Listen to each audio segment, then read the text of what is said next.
Today is the last day SharkRobot.com are selling their limited run of exclusive ZP shirts, hoodies and hats, so you'd better snap them up, unless you're not watching this the day it comes out, in which case, hey, remember that great ZP merch you could have bought? Maybe missing out on that was when your life started going downhill.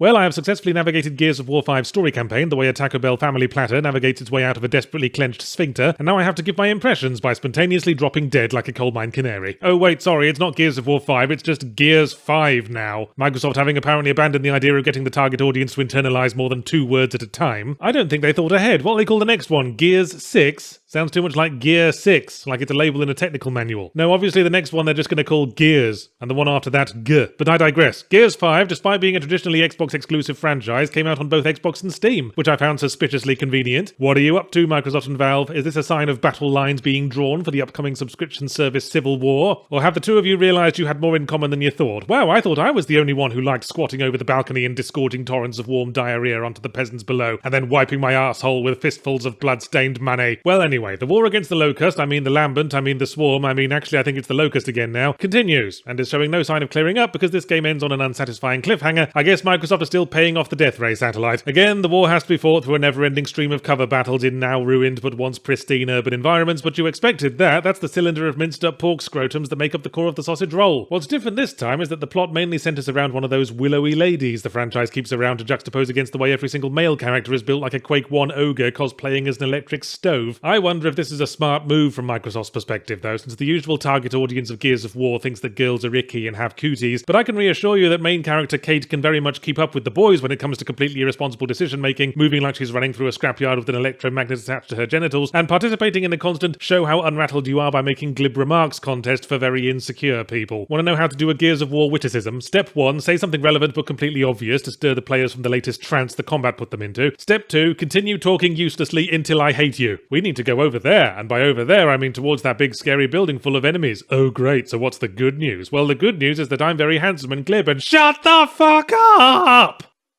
Okay, but by shut the fuck up do you mean, oh my god! Why can't you just accept that Joss Whedon will never hire you? Oh, come on, Yart. So far, this is all par for the course in Gears of War, and if we're 5 games in, it must be doing something right. Okay, shit-nosed McGee, let's talk about the new things that Gears 5 brings to the formula. For one thing, RPG-style character upgrades, except not for you. Hands off, greedy. They're only for the little robot that follows you around. But effectively, they're just another of the constant entourage of NPCs we're dragging along into every battle. Why can't we upgrade anyone else's level of armor or damage output? I can't get a feel for if my robot pal needs an armor upgrade, not being able to monitor their battle prowess much, concerned as I usually am with keeping myself and my 6-ton clip piercing away from enemy fire. The other new thing is open world gameplay where you travel around in a wind-powered skiff, but before you all sit up and wag your tails, here comes a shower of qualifications like there was an explosion at the degree mill. It's only for 2 of the chapters, there's a maximum of about 2 side quests per sandbox, and combat never happens in the sandbox. I thought it was a bit suspicious that every time we arrived at a mission area, we were obliged to get out of the vehicle and essentially pass through a fucking turnstile before enemies start showing up again. I'm thinking that the skiff and the enemies can't be in the same place at once because they never program the necessary interactions,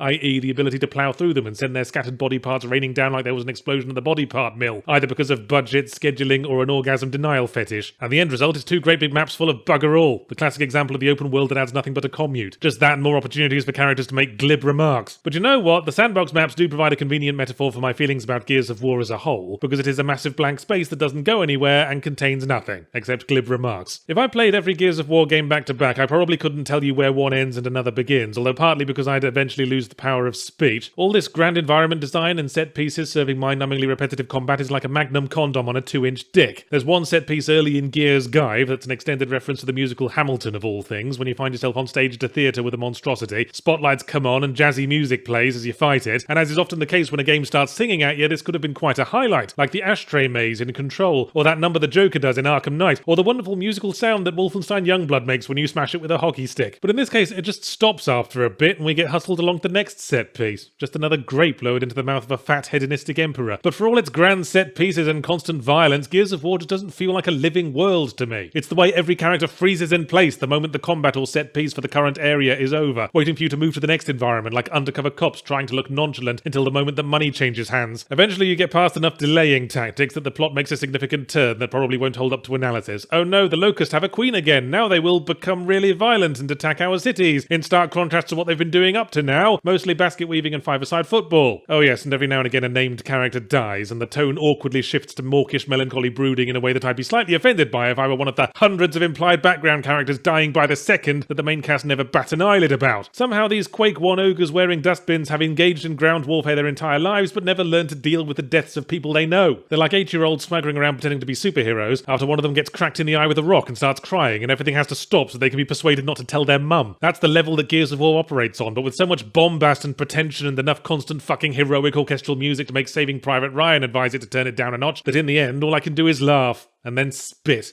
and then laugh again because there's spit all over it.